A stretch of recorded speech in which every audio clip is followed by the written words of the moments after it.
ધાનપુર કરણેર ગ્રામ પંચાયત સરપંચ પદની ચૂંટણીમાં હિમસિંગભાઈ ખુંજી પારગીને ભારે જનસમર્થન.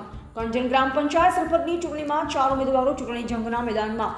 હિમસિંગભાઈ પારગીને મતદારોનું ખભે ખભા મિલાવી જોરદાર સમર્થન. કરજણ સરપંચની ચૂંટણીમાં હિમસિંગભાઈ પારગીને મતદારોનું ભારે જનસમર્થન. તેઓનું ચૂંટણી નિશાન છે ખાવાનું મરચું. મરચાના નિશાન પર સિક્કો મારી વોટ અપાવી અને મને અને મારા વોર્ડ સભ્યોને જંગી લીડથી વિજય બનાવવા મતદારોને કરી અપીલ.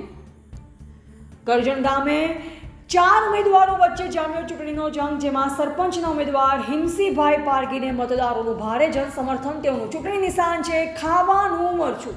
મરચાના નિશાન પર તારીખ 22/6/2025ના રોજ મતદાન થવાનું છે, ત્યારે મતદારોએ ખભેથી ખભા મિલાવી ખોબે ખોબે સરપંચની ચૂંટણીના ઉમેદવાર અને તેઓના વોર્ડ સભ્યો, વોર્ડ નંબર 1ના ઉમેદવાર તળવી કબુડીબેન ગોપાલભાઈ, વોર્ડ નંબર 2ના ઉમેદવાર મીનામાં સંપાબેન રેવાભાઈ, વોર્ડ નંબર 4ના ઉમેદવાર નીનામાં ધોળકીબેન ગોપસીભાઈ, જેઓને ગામના મતદારોનું અને સરપંચના ઉમેદવાર હિમસિંગભાઈ પારગીને મતદારોનું ભારે જનસમર્થન મળી રહે છે. ત્યારે આજે સરપંચના ઉમેદવાર હિમસિંગભાઈ પારગીએ સભાનું આયોજન કર્યું, જેમાં મોટી સંખ્યામાં મતદારો હતા. ત્યારે અમારી ન્યૂઝ ચેનલની ટીમ પહોંચી સરપંચ પદના ઉમેદવારોનો ચૂંટણીનો ચીનરીઓ જોવા દેખો. સરપંચના ઉમેદવાર વિકાસની રૂપરેખા આપી મતદારોને વિજય બનાવવા અપીલ કરવામાં આવી. રિપોર્ટર રમેશ દામા, દાહોદ જિલ્લા બ્યુરો ચીફ.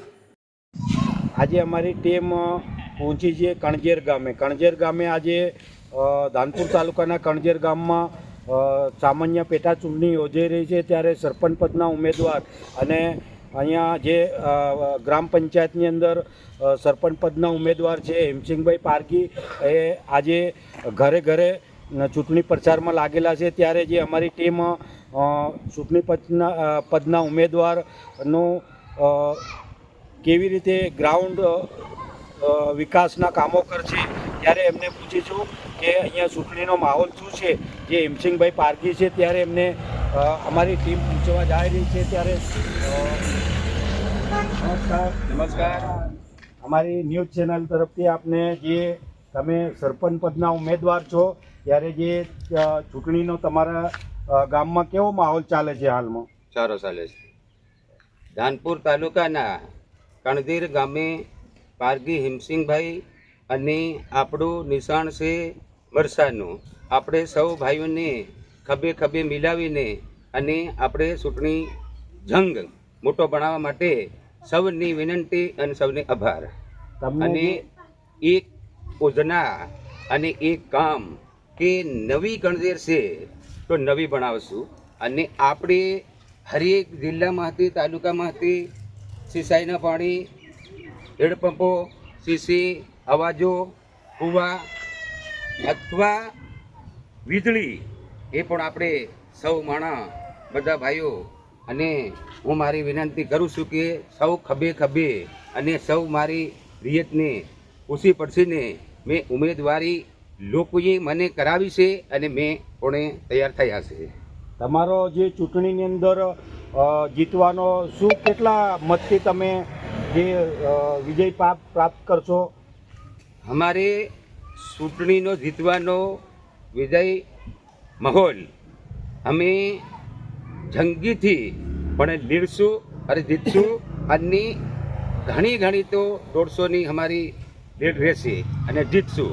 જે અહીંયા સરપંચ પદના ઉમેદવાર હિમસિંગભાઈ પારગી અને એમની જે વોર્ડ સભ્યની બોડી છે, ત્યારે વોર્ડ સભ્ય બોડીના જે વોર્ડ સભ્ય છે આપણા જેકનભાઈ જોડે વાત કરીશું કે તમારો જે ચૂંટણીમાં કેવો માહોલ શું ચાલે છે હાલ?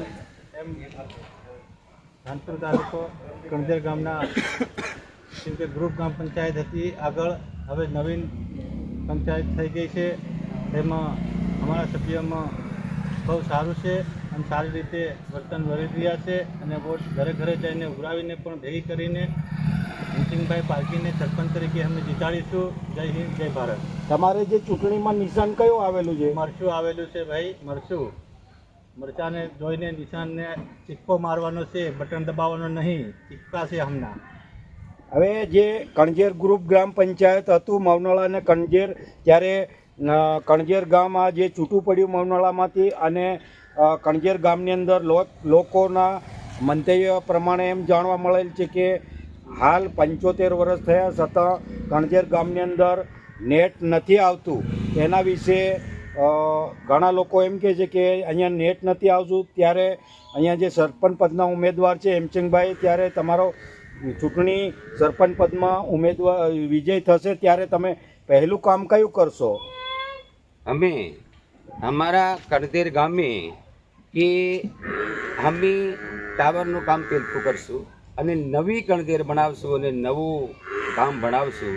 ટાવર કરશું, વીજળી કરશું, પછી એના પછી સિંચાઈના કામો કરશું, હેડપંપના કામો કરશું અને વ્યક્તિના હાથમાં જ કામ આપશું.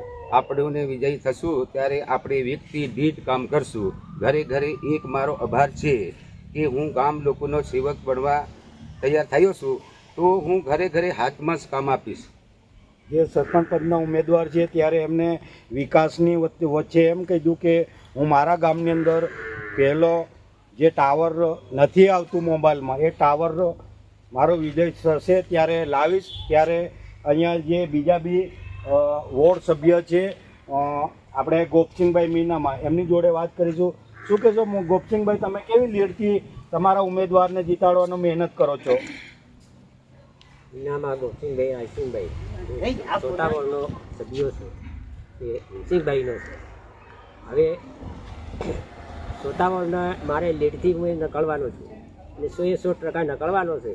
પછી જીત્યા પછી સાહેબ અમે એક નવા કામો પણ નવી યોજનાના કામો પણ અમે કરશું કે હિમસિંહભાઈની આજુબાજુ જશે તો પણ અમને એમને ભેગા કરીને પણ કામો અમે કરશું. તમે કેટલા તમારા ઉમેદવારને